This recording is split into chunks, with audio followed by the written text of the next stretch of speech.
안녕하세요. 오늘도 사연 살롱을 찾아주셔서 감사합니다. 저는 서울 근교에 있는 모 종합병원에서 소아청소년과 펠로우로 일하고 있는 의사입니다. 병원 일이라는 게 힘들고 피곤하기는 해도 진료받으며 나아가고 표정이 밝아지는 아이들을 보며 그 속에서 꽤 괜찮은 하루하루를 살아가고 있답니다. 진료하고 회진 돌고 연구 발표 준비하고 잠도 줄여가며 일하다 보면 내 인생이 지금 어디쯤 온 건가 싶은 날도 많았어요. 일하는 것도 인생의 한 부분인데 삶의 비중이 일쪽으로 많이 치우쳐져 있다 보니 이러다 인생의 중요한 부분을 다 놓쳐버리면 어쩌나 싶은 생각도 들었고요. 너 괜찮은 사람 소개 안 받을래? 네 조건이면 다들 못 만나서 난린데 넌 왜 이렇게 사람을 안 만나? 사람 만날 시간도 없고 마음의 여유도 없는 것 같아. 아무래도 병원에서 온 기력을 다 뺏기나 봐.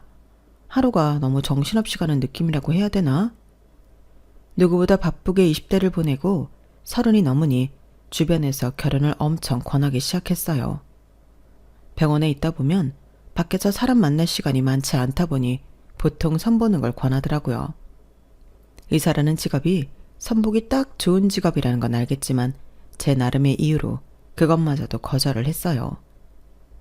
서로의 조건만 보고 만나면 생활고는 없겠지만 그래도 평생을 함께할 반려자라면 서로에 대한 깊은 애정과 유대감이 꼭 있어야 하지 않나 생각했거든요. 하지만 생활 패턴상 제가 꿈꾸던 그런 자연스러운 만남은 정말 쉽지 않았어요. 어쩌다 소개를 받아 만나도 늘 시간이 부족한 느낌에 쫓기듯 연애를 하다 보니 오래가지 못했었고요. 그러다 처음으로 오래 만나게 된 게 지금의 남편이었어요. 남편은 저와 같은 과 조교수로 있었고 둘 다 병원에서 오래 근무한 만큼 꽤 오래 알고 지내는 사이였어요. 성격도 잘 맞고 일하는 스타일도 잘 맞아서 유독 친하게 지냈었는데 어느 날부터인가 생각 이상으로 대화가 잘 통한다는 걸 느끼고부터는 근무 시간 외에도 약속을 잡아서 만나게 되더라고요. 그렇게 자연스럽게 만나 시간을 보내다 보니 서로에게 호감이 있다는 걸 느껴서 연애까지 이어지게 됐죠. 우선 직업이 같으니 다른 사람들과 만날 때 문제가 되었던 생활 패턴이나 연락 같은 문제는 아예 없었어요. 처음에는 직장까지 같으면 너무 붙어있게 되니 나중에 헤어질 것도 걱정되고 별의별 걱정이 다 들었지만 이런 연애가 오히려 잘 맞더라고요. 힘든 일이 있어도 바로 공유할 수 있고 서로에게 의지하고 조언도 해줄 수 있어서 참 좋았어요. 그렇게 2년쯤 사귀었을 때였어요. 그거 알아? 이 교수님이 병원장님 아들이란 소리가 있대. 뭐? 진짜야? 하나도 안 닮았는데? 외탁인가 보지. 나도 너무 안 닮아서 처음엔 설마 했는데 저번에 병원 뒤쪽에서 친근하게 대화하는 거 봤어. 평소엔 서로 딱딱하게 대하더니 남들 안 볼 때는 그렇게 편하게 대화하는 거 보니까 진짜인가 싶더라. 와, 근데 어쩜 그렇게 티를 안 내? 그것도 대단하다. 그러니까 평소에 얼마나 철저하게 관리하면 티가 안 나나 몰라. 근데 교수님들 사이에선 아름아름 소문이 있긴 했나 봐. 우연히 간호사들이 하는 이야기를 엿듣고 머리를 한 대 얻어맞은 것 같았어요. 이 사람과 연애를 시작하고 이상한 점이 한둘이 아니었거든요. 평소 같았으면 자주 뵙지도 못할 병원장님이 저를 호출해서 이것저것 사담을 나누셨던 점이라든지 자주 소아과에 나타나서 둘러보신다든지 했던 것들이요. 단순히 소아과에 뭔가 주시하는 부분이 있어서 그러신가 했는데 그게 저일 줄은 꿈에도 생각 못했죠. 그리고 부모님 이야기를 하면 늘 얼버무리고 화제를 전환했던 남자친구의 태도까지 내심 이건 조금 이상하다 싶었던 일들의 퍼즐이 한꺼번에 맞춰지는 기분이었어요. 처음엔 너무 당황스러워서 화까지 났어요. 그래도 연애를 꽤 했는데 굳이 아버지가 병원장이라는 걸 숨겼다는 게 배신감이 들기도 하고 서운하기도 했죠. 그게 사실이야? 미리 말 못해줘서 미안해. 그런데 아빠랑은 병원에서 비밀로 하고 있던 거라 얘기하기가 좀 그랬어. 언젠가는 꼭 이야기하려고 했는데 말할 타이밍을 놓친 것 같아. 미안해. 남자친구의 정성어린 사과에 시간이 좀 지나니 마음이 풀리더라고요. 아버지와의 관계를 비밀로 하는 게 어떤 이유인지는 구구절절 말하지 않아도 알 것 같아서 계속 화나 있을 이유는 없었어요. 다 이해되는 상황이고 마음이 풀릴 때까지 꾸준히 사과했기에 화는 금방 풀렸어요. 하지만 화가 가라앉고 나니 문득 다른 감정이 들기 시작했죠. 아버지가 병원장님이었다는 이야기를 들은 후로 남자친구가 그동안 자세히 말하지 못했던 가족 이야기를 해주기 시작했거든요. 남자친구 집안은 할아버지 때부터 3대째 의료인, 의사 집안이었더라고요. 아버지께서 병원장인 만큼 어렸을 때부터 경제적으로 풍족하게 지냈던 건 말할 것도 없었죠. 가끔 남자친구의 어린 시절 얘기를 들을 때마다 풍족하게 산 티가 나긴 했지만 이 정도일 줄은 몰랐어요.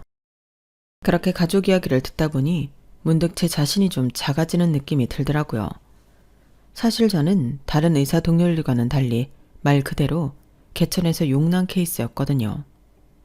저희 부모님은 어린 나이에 저를 갖는 바람에 책임감으로 결혼을 하게 되었고 깊은 애정 없이 오로지 저에 대한 책임감으로 시작된 결혼은 불행했다고 해요.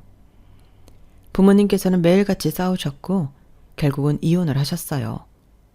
아빠께서는 이혼하자마자 보란듯이 연락이 끊기고 잠수를 타셨고 혼자서 저를 키우시던 엄마는 더 나이가 들기 전에 재혼하라는 할아버지와 할머니의 권유로 인해 부잣집에 시집을 갔다고 했어요. 그렇게 덩그러니 혼자가 된 절 걷어주신 건 외할아버지 외할머니였어요. 엄마가 집에서 늦둥이 막내딸이었던 탓에 저를 걷어주셨을 때도 조부모님께서는 연세가 꽤 있으신 상태였어요. 그럼에도 남부럽지 않게 사랑으로 절 키워주셨어요. 외할머니는 항상 엄마가 있는 다른 아이들이 부럽지 않게끔 저를 따뜻하게 보살펴 주셨고 할아버지는 저에게 맛있는 거 한 끼라도 더 사 먹이고 학원이라도 하나 더 보내주겠다며 은퇴한 지 오래되셨음에도 일부러 매일 부지런히 나가 폐지를 주우셨어요. 그런 할아버지 할머니를 보며 자라다 보니 어렸을 때부터 공부라도 열심히 해서 나중에 이 은혜를 갚아야겠다는 생각을 늘 했던 것 같아요. 할아버지가 매일 고생하면서 준 폐지로 공부하고 있다고 생각하면 도저히 게을리할 수가 없더라고요.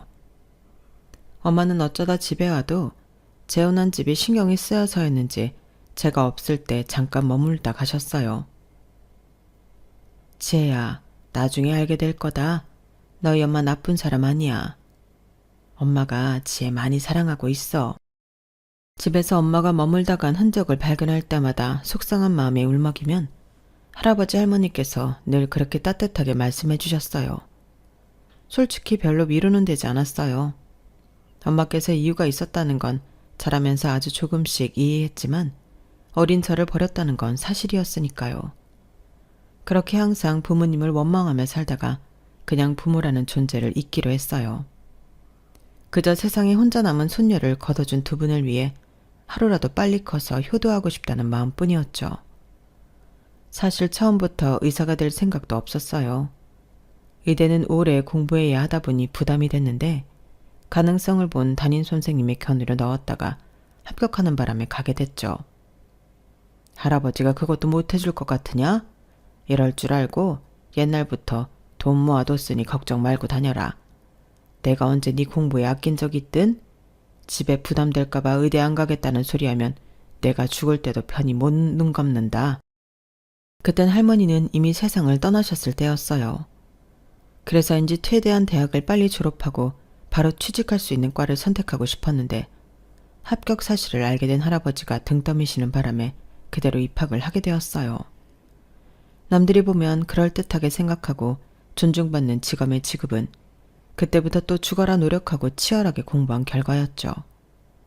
성장기 시절을 어떻게든 할머니 할아버지 걱정 끼쳐드리지 않고 폐 끼쳐드리지 않게 용돈도 아끼고 어쩌다 돈 쓸 일이 생기면 죄스럽게 생각했던 저와는 너무나도 달랐던 남자친구의 가정 환경에 덜컥 겁이 났어요. 이혼 가정인 것만으로도 꺼려하는 세상에 양쪽 부모에게 버려지기까지 한 저를 그쪽 집안에서 어떻게 생각할지 모르겠더라고요. 조부모님 손에서 큰 건 전혀 부끄럽지 않고 오히려 사랑받고 컸다고 자부할 수 있었지만 그건 상대방 부모에게 와닿지 않을 테니까요. 남자친구의 부모님과 가정 분위기에 대해 알아갈수록 불안감은 커져만 갔어요. 결국 나중에는 결혼 이야기가 나오기 전에 이 관계를 정리해야겠다는 생각까지 들더군요. 혹시나 남자친구의 부모님이 저희 할아버지를 상처 주진 않을까 걱정이 됐고 그건 죽기보다 싫었거든요.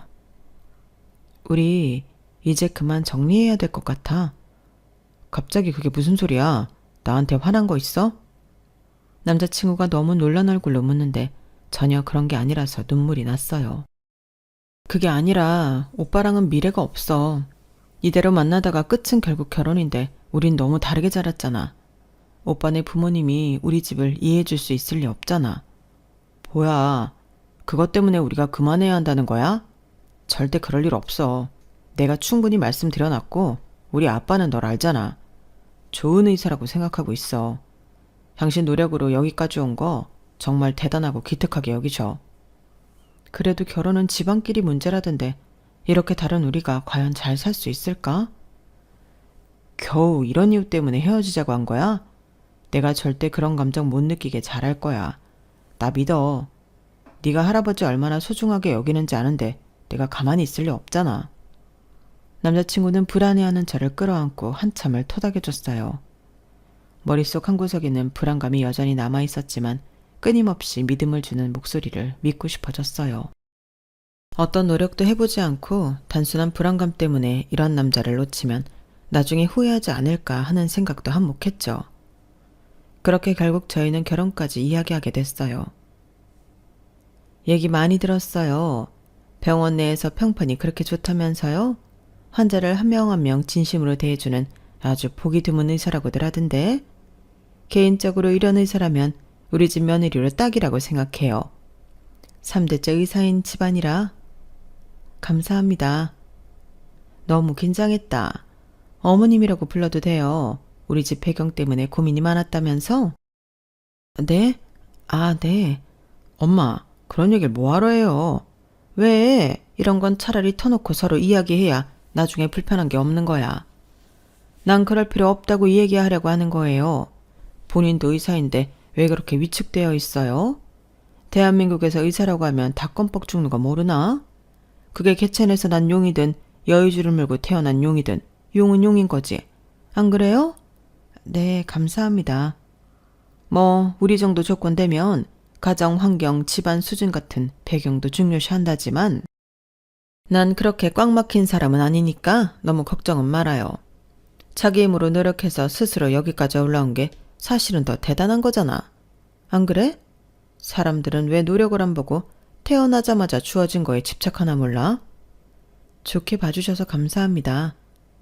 절 보면 질색팔색할 걸 예상하고 갔던 자리인지라 생각보다 상냥한 말투로 매너 있게 대해주시는 예비 시어머니의 모습에 안심이 되면서도 한편으로는 기분이 찜찜하더라고요. 100% 제가 며느리 될 사람으로서 마음에 들어서 잘해주신다기보다는 마음에 안 들지만 아들이 좋다니까 그래도 의사니까 이만하면 됐지 라는 생각으로 대해주시는 게 다 느껴졌거든요. 남자친구가 사전에 말을 잘해놓은 모양인지 헤어질 때까지 저에게 대놓고 무례하거나 기분 상하게 하는 말씀이나 행동은 하지 않으셨지만 사실은 저보다 더 좋은 배경의 조건인 여자가 있었으면 더 좋았겠다라는 아쉬움이 묻어나 보이는 건 어쩔 수 없었어요.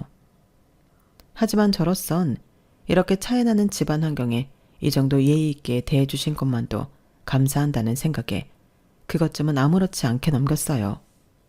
그저 큰 고비를 하나 넘겼구나 라고만 생각했거든요. 그런데 본격적인 갈등은 양가 부모님과의 인사가 끝나고 나서부터 시작됐어요. 병원에서는 예비 시아버지가 휴일에는 예비 시어머니가 번갈아 가면서 제게 관심을 보이셨거든요. 평소엔 잘 오지도 않던 분이 소아과 병동을 드나들기 시작하니 같이 일하는 의사와 간호사들도 많이 불편해하고 불안해했어요. 뭐야? 진짜 우리 과에 마음 안 드는 사람이라도 있으신 거 아니야? 그러니까 언젠가보다 자꾸 오시더니 요즘은 꽤 자주 오시네. 원래는 코빼기도 안 보이시던 분이. 안 그래도 힘들어 죽겠는데 요즘 자주 오시니까 짜증나네. 그런 투덜거림에 공감하면서도 사실대로 말하지 못해서 참 미안했어요. 이제 병동 사람들은 다 남자친구와 제 관계에 대해 알고 있었지만 남자친구가 병원장 아들이라는 사실만은 식장 들어갈 때까지 비밀로 지키기로 했거든요. 그래서 속 시원하게 말도 못하고 너무 힘들었죠. 그것뿐만이 아니었어요. 쉬는 날에는 제 스케줄을 어떻게 하신 건지 틈만 나면 시어머니가 불러서 같이 밥 먹자고 하기 시작하셨어요. 처음 점심 제안을 하셨을 땐 나름대로 기쁜 마음이었어요. 저에게 먼저 다가와서 마음을 열어주신다고 생각해서 너무 감사하고 좋았거든요. 남자친구도 좋아했고요. 우리 엄마 정말 깐깐한 분인데 그래도 당신이 참 마음에 들었나 봐. 이왕 가족이 되는 거 친해지면 좋지. 잘 지내봐. 그렇게 처음엔 가벼운 이야기들을 했어요. 어머님도 대답하기 어렵거나 꺼려지는 질문들은 일체하지 않으셨고, 먹는 건 어떤 걸 좋아하냐, 오늘 입은 옷이 예쁘다 등 소소한 대화 위주로 흘러갔거든요. 저도 의사인지라 주변에 의사 가문인 사람들이 어떤 성향인지 대충 알아서 그렇게 편견 없고 소탈하게 대해주시는 게 얼마나 기뻤는지 몰라요. 게다가 엄마 없이 자란 제 손을 따뜻하게 잡아주시고 식사도 사주시는 모습이 마치 엄마가 있었다면 이런 기분이었을까 싶은 마음까지 들게 했어요. 그러다 보니 어머님의 식사 제안을 거절할 이유가 없었고 나중에는 제가 먼저 연락을 드리기까지 했어요. 그때만 해도 어머님과 이렇게 될 거라곤 꿈에도 상상 못했었죠. 정말 가족처럼 잘 지낼 수 있을 것 같았거든요.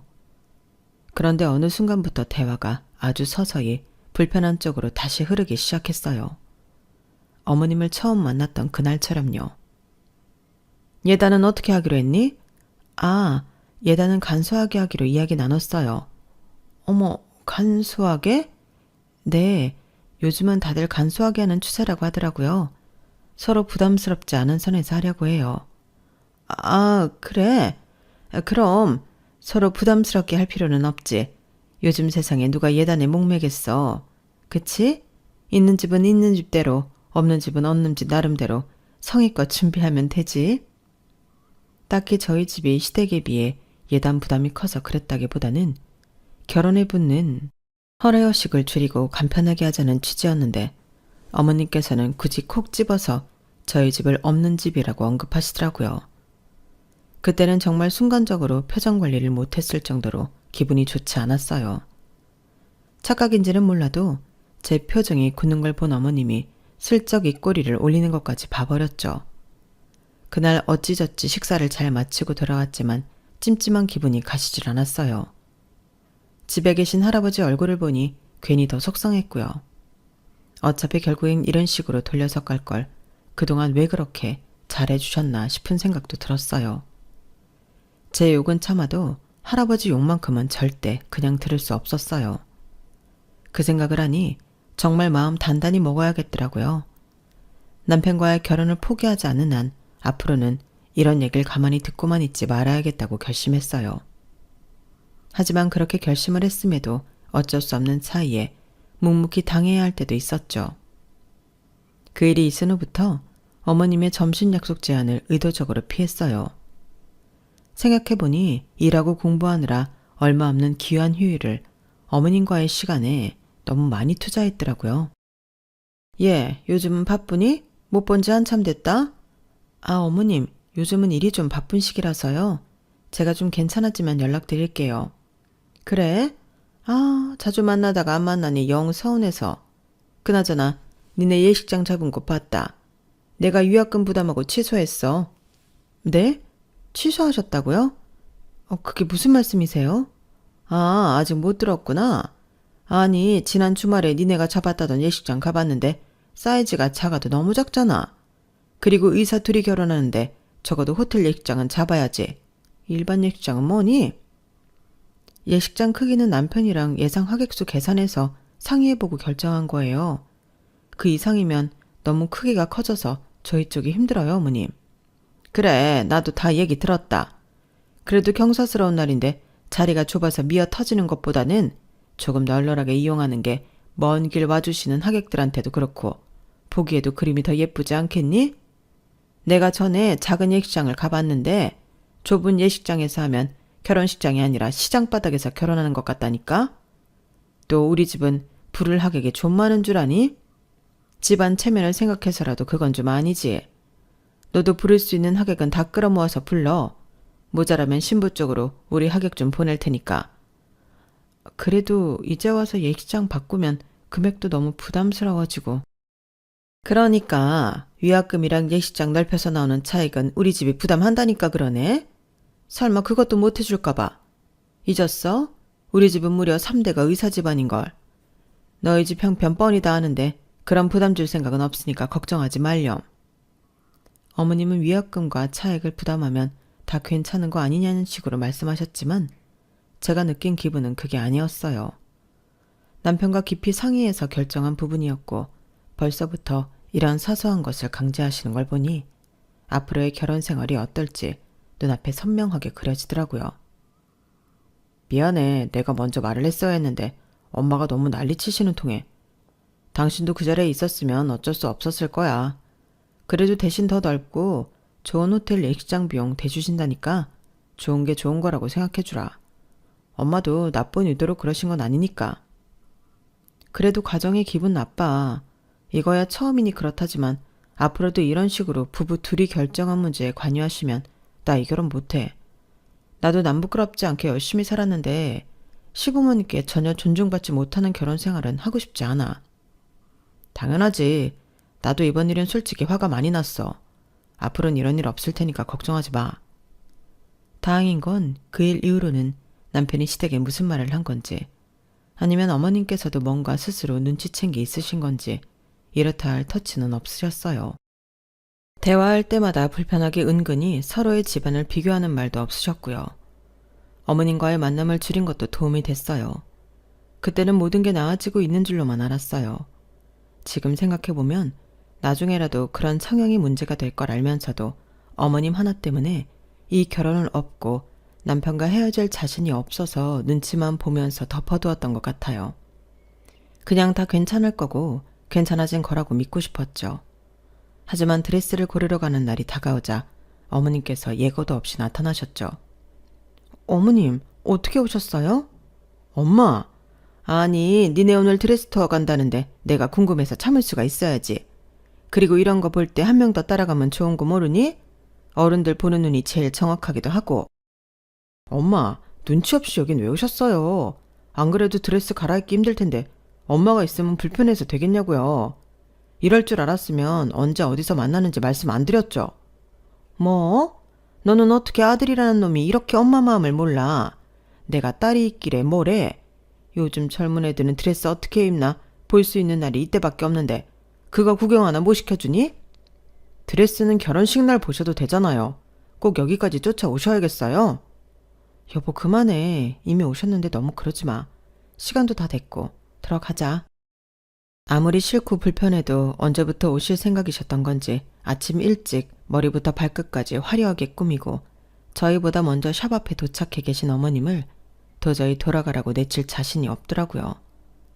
그래서 못마땅했지만 내색하지 않고 같이 샵에 들어갔어요. 제 체형과 이미지에 어울릴 만한 드레스를 상담받고 몇 벌 피팅을 해보기로 했어요. 그 와중에도 끊임없이 옆에서 이래라 저래라 말씀을 많이 얹으시는 바람에 드레스샵 실장님도 살짝 짜증이 나는 눈치셨죠. 이런 식상한 거 말고 번쩍번쩍 느낌 나는 비즈 박힌 게 예쁘던데? 어머님, 요즘은 비즈보다는 실크가 유행이고요. 신부님 취향도 이렇게 화려한 무드보다는 우아한 무드를 선호한다고 하셔서 최대한 비즈가 적은 걸로 추천해드렸어요. 유행이라고 다 예쁜가? 나중에 보면 촌스럽기만 하지. 그럼 이렇게 입고 하나는 내가 고른 걸로 입어봐. 혹시 모른다? 드레스는 다 입어봐야 뭐가 제일 예쁜지 알아. 이렇게 보기만 해서는 모른다고. 어머님의 성화에 못 이겨 소중한 한 번의 피팅 기회는 결국 어머님 취향인 휘황찬란한 드레스로 피팅했어요. 그냥 봤을 때도 영 제 취향과는 거리가 멀었지만 제가 입으니 더 촌스럽고 옛날 드레스 같더라고요. 다들 반응이 눈에 띄게 좋지 않았고 저 역시 거울 속에 비친 모습이 마음에 들지 않았지만 어머님 혼자 마음에 든다면서 박수를 치셨죠. 다음 샵에 가서도 마찬가지였어요.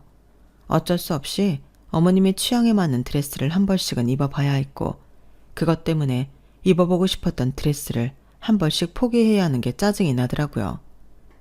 그래도 가장 마지막 샵은 제가 제일 기대했던 샵이라 큰 용기 내서 어머님의 의견을 거절했죠. 어머님, 이 샵에서 하고 싶은 생각이 커서 여기서는 제가 원하는 드레스로만 피팅해 볼게요. 그 정도는 이해해 주실 수 있으시죠? 그래 엄마, 솔직히 2벌이나 양보한 게 어디야. 엄마 보고 싶은 드레스 입어보러 온 것도 아니고 이제 그만 좀 놔둬요. 처음으로 제 의견을 내니 남편도 옳았구나 제 편을 들어줬어요. 둘이서 강경하게 의견을 내세우니 어머님 얼굴이 붉어지더군요. 마지막 샵에서는 다행히 제 뜻대로 피팅을 했고 전부 마음에 들었어요. 웨딩업계 특성상 당일 계약의 혜택이 많다 보니 당연히 당일의 계약을 결정할 생각이었고 마지막 샵으로 바로 계약을 하려고 했죠. 그런데 어머님께서 조용히 구석으로 저를 불러내셨어요. 내가 한마디만 해도 되겠니? 여긴 정말 아니다. 네? 뭐 때문에 그러세요? 아니, 솔직히 말하면 그래. 네 취향이라는 게 있는 것도 알겠고 요즘은 심플한 게 유행이라는 것도 잘 알겠어. 그런데 결혼이라는 건 신부가 가장 빛나야 하는 순간이라고. 그런데 너처럼 밋밋하게 생긴 애가 드레스까지 저렇게 밋밋하게 입어버리면 그날 주인공 같겠어? 요새는 하객들도 얼마나 여우처럼 예쁘게 꾸미고 오는데 게다가 우리 하객은 우리 쪽 하객이니만큼 다들 명품 옷 입고 올 텐데 네가 게임이 되겠냐고. 이왕이면 더 비싸고 화려한 비즈 드레스가 많았던 2번째 샵으로 했으면 좋겠는데? 어머님이 말씀하신 샵은 유명 연예인들도 많이 입는 고가의 드레스 샵이었어요. 하지만 막상 입어보니 저와 어울리지 않는 디자인이 많아 가장 염두에 두지 않았던 곳이었죠. 어머님, 그래도 샵 정도는 제가 고르게 해주세요. 웨딩홀은 하객 고려해서 어머님 뜻대로 했지만 드레스까지 하객 고려해서 화려하게 하고 싶진 않아요. 네가 뭔가 착각하나 본데 실크가 아무한테나 어울리는 줄 아니? 지금이야 드레스니까 다 이뻐 보이지. 실크는 좀 피부가 하얗고 깨끗해야 이뻐 보이는 건데 네가 무슨 연예인도 아닌데 실크 입는다고 예뻐 보일 줄 아냐고. 조명에 반짝반짝 빛이 나는 드레스를 입어도 이뻐 보일까 말까인데 그건 자연스럽게 곱게 자라서 귀티나는 애들이나 입는 거지. 너 힘들게 산 티 감추려면 화려해야 하지 않겠냐고. 어머님, 무슨 말씀을 그렇게 하세요? 저만 힘들게 살아요? 의사들은 원래 다 힘들어요. 어머, 얘 좀 봐. 다 알아들었으면서 모른 척하긴. 그래, 네 마음대로 해라. 네 결혼인데. 네가 촌스럽던 말던 나랑 무슨 상관이겠니? 계약해라 해. 어머님이 선을 넘기 시작하니 저도 참을 수 없어 따졌더니 어머님이 노발대발하기 시작했어요. 하긴 2번째 샵은 너한테는 너무 고급스럽긴 하지. 피부색이랑도 안 맞고. 여배우들이나 입어야 소화할 걸 너한테 소화하라고 한 내가 잘못이다. 어? 하여간 돈도 써본 놈이 쓴다고 예쁜 것도 입어본 놈이 입는다고 뭐 하나 제대로 된 걸 못 고르니 내 속에 천불이 난다. 천불이 나. 어머님은 분에 못 이겨 그대로 뛰쳐나가셨어요. 뭐야, 엄마랑 싸웠어? 자초지종을 모른 채 기다리고 있던 남편에게 대략적으로 이야기를 해주니 남편은 기가 막혀 했어요. 진짜 왜 저러시냐? 내가 미안해. 옆에 있을걸. 됐어. 어머님 잡으러 가봐. 엄마가 마음대로 오고 싶어서 오고 가고 싶어서 가는데 뭐하러 잡아. 다른 말 나오기 전에 얼른 계약하고 집에 가자. 남편의 배려 덕분에 원했던 샵으로 무사히 계약하고 집으로 돌아왔어요. 남편이 든든하게 제 편이 되어주는 덕에 기분 나빴던 감정은 금방 사라졌지만 어머님께서 계속 이런 식으로 나오신다고 생각하면 앞으로가 걱정되긴 하더라고요. 제 앞에선 티를 별로 안 냈지만 남편은 그날도 화가 많이 났었는지 시부모님과 대판 싸움 모양이었어요. 그렇게 서로 연락 안 하고 지내던 중 상견례 날짜가 다가왔죠. 할아버지께서는 제 길을 세워주시겠다며 아껴두셨던 멋있는 정장을 갖춰 입으셨어요. 솔직히 시부모님 쪽이 할아버지 혼자 나오신 건 보고 어떻게 반응할지도 걱정되기는 했지만 할아버지를 건드린다면 정말 이 결혼을 엎을 각오를 해야겠다는 생각으로 상견례에 나갔어요. 그래도 나름 사회적으로 지위도 높고 품위 유지를 위해서라도 그렇게 무례한 행동은 안 하시겠지 스스로를 안심시켰죠. 처음엔 분위기가 괜찮았어요. 할아버지 혼자서 저를 키우느라 힘드셨겠다면서 시부께서는 존경을 담은 따뜻한 말씀도 많이 전하셨죠. 그런데 결혼 준비를 진행한 얘기가 나오면서 어머님 표정이 달라지기 시작했어요. 뭔가 건수를 잡았다는 듯한 표정이더라고요. 아참, 웨딩홀 크기를 좀 키운 건 알고 계시죠? 원래 결혼식이 혼주 행사인데 아무래도 우리 며느리가 부모님 쪽 인맥도 없고 하다 보니 우리 집보다는 하객 수가 많이 적을 것 같은데 요즘은 하객 아르바이트 하는 젊은 사람들도 많은 거 알고 계세요? 신부 쪽은 아르바이트를 좀 고용해야 할 것 같아서요. 순간 식탁 위로 찬바람이 쌩 불었어요. 할아버지께서는 어색하게 웃으셨죠. 요새는 없는 자리 채우려고 그렇게까지 합니까? 그럼요. 특히나 상대 쪽이랑 차이가 날 때는 상대 쪽 체면을 위해서라도 얼추 비슷하게 머릿수를 맞춰주셔야죠. 또 저희 아들이 명색이 병원장 아들인데 결혼식이 텅텅 비면 되겠어요? 할아버지한테 너무 창피하고 죄송스러워서 얼굴로 열이 몰리더라고요. 좋은 집에 시집간다며 좋아하시던 할아버지 얼굴이 떠오르면서 정말 이 결혼은 없는 수밖에 없구나. 이렇게 집안 차이가 많이 났을 때부터 안 되는 거였구나. 5만 가지 생각이 다 들었을 때였어요. 없는 인연을 돈으로 메우는 건 사치입니다. 사치에 허덕이다 보면 정작 살면서 정말 중요한 가치를 놓치게 되죠. 할아버지는 물끄러미 남편 얼굴을 봤어요. 그 시선을 눈치챈 시어머니께서 노발대발하기 시작했죠. 뭐라고요? 참, 못할 소리 한 것도 아니고 우리 집 체면 좀 지켜달라는데 누굴 가르치려고 들어요? 어머님께서 그러시면 솔직히 아버님께서 말려주실 줄 알았어요. 아버님은 늘 차분하고 말씀이 없으셨지만 그렇게 몰상식한 분은 아니라고 생각했거든요. 솔직히 처음부터 집안 차이가 너무 나서 내 아들이 아깝다고 생각하긴 했지만 이렇게까지 구두쇠일 줄은 몰랐습니다. 물론 은퇴하고 나서 딸이 버린 자식을 혼자 키우신 부분은 존경합니다만 무리한 요구를 부탁드린 것도 아닌데 거절하시면 저희도 곤란하죠. 그러게요 여보, 내가 말했잖아요. 처음부터 걱정했다니까. 이런 집에 아들 보내면 우리 아들 수준도 떨어져. 차라리 잘 됐네. 폐주 줍는다 할 때부터 알아봤어야 했는데 이런 거지 집안이랑은 사도 못 맺습니다. 저야말로 이딴 결혼은 엎어버려야겠다고 발끈하면서 일어나려던 순간이었어요. 누군가 뒤에서 급하게 일어나는 제 어깨를 눌러 앉혔어요. 우리 딸 버렸다고 누가 그래요? 낯선 목소리와 손귀에 뒤를 돌아보니 깊이 믿고 우아하게 차려입은 중년의 여성분께서 저를 보며 미소 짓고 계셨어요. 처음 뵙는 분이었지만 느낌으로 알 수 있었어요. 묘하게 저와 닮은 눈매와 인매. 그분은 어렸을 적 저를 떠났던 엄마라는 걸요. 이사님? 그분을 본 시아버지께서 표정이 싸늘하게 굳으시더니 자리에서 일어나 악수를 청하시더군요. 이런 데서 뵐 줄은 몰랐습니다. 하지만 악수 요청은 차가운 시선과 함께 걷어졌어요. 진짜 오래 살고 볼 일이죠. 우리 병원장님 아들이 우리 딸이랑 결혼을 다 하고. 네? 이 아이가 이사님 따님이라고요? 따라갈 수 없는 대화에 혼란스러웠지만 오가는 대화로 파악해보니 중년의 여자분은 우리 병원을 후원해주는 재단의 이사님이었어요. 그런 분이 저에게 딸이라고 부르는 게 정말 의아했죠. 하지만 이어서 벌어지는 상황이 너무 드라마 같아서 그 자리에 있는 내내 꿈 같더라고요. 병원장님, 사람 참 좋게 봤었는데 너무 실망이네요. 본인 자식 귀한 줄 알면 남의 집 자식도 귀하게 대해주셔야죠. 그리고 뭐 거지요? 요즘 병원 실적도 떨어지던데 후원 끊기고 싶으신가 봐요. 누가 거지인지 파악이 안 되세요? 뭔가 오해가 있으신 모양입니다, 이사님. 이사님 따님인 줄 알았으면 이렇게 함부로 대하지는 않았을 겁니다.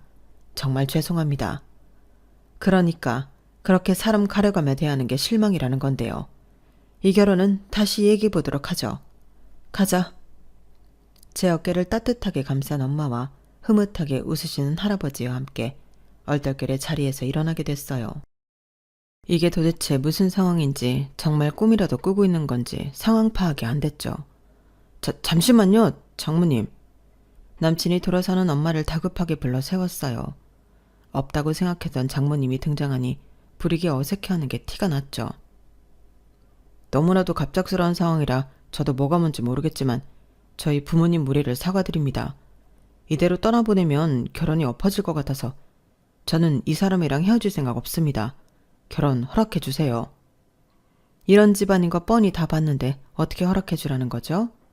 내 딸 고생길이 훤해 보이는데요. 아무리 옆에서 편들어준다고 해도 근본적인 스트레스가 사라지나요? 그 말에 남친은 고개를 숙였어요. 그 틈을 타 시아버지가 쫓아왔어요. 이사님, 자세한 이야기는 저희끼리 하도록 하시죠. 오해 풀고 싶습니다. 아드님은 이렇게 저희 딸한테 애틋한데 두 분은 참. 더 이야기하고 싶은 마음은 없고요. 재단 후원 끊기고 싶지 않다면 아드님은 저희 집 대릴 사유를 보냈다 생각하시고 다시는 아드님 보실 생각하지 마세요.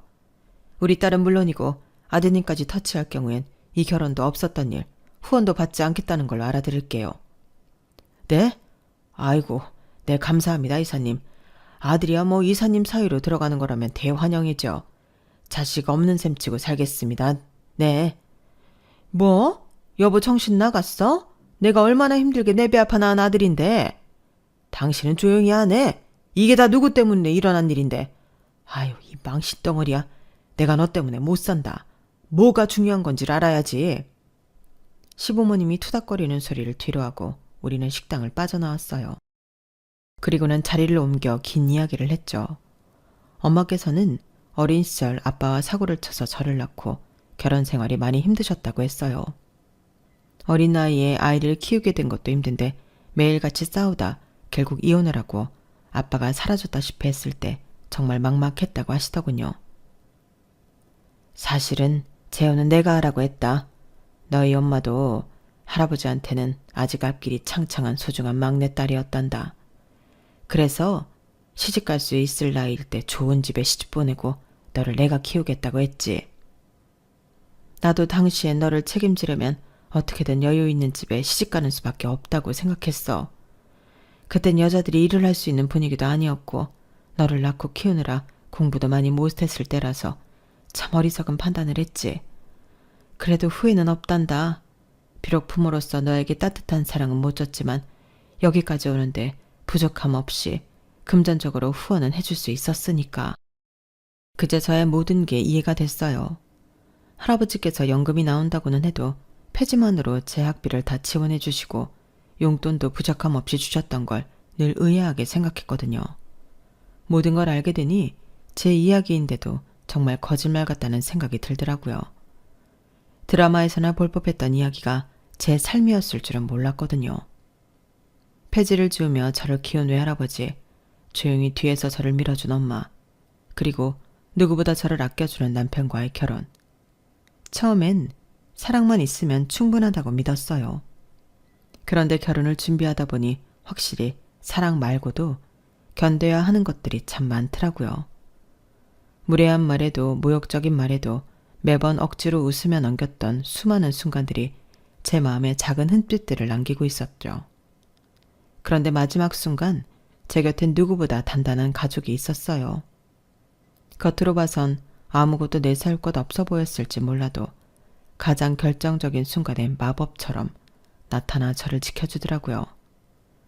눈으로 보이지 않는다고 해서 공기가 존재하지 않는 게 아닌 것처럼 비록 먼 발치에서 존재조차 모르고 살았던 엄마의 사랑이 이날까지 저를 살게 했다는 건 무엇보다 가장 큰 감동이었어요.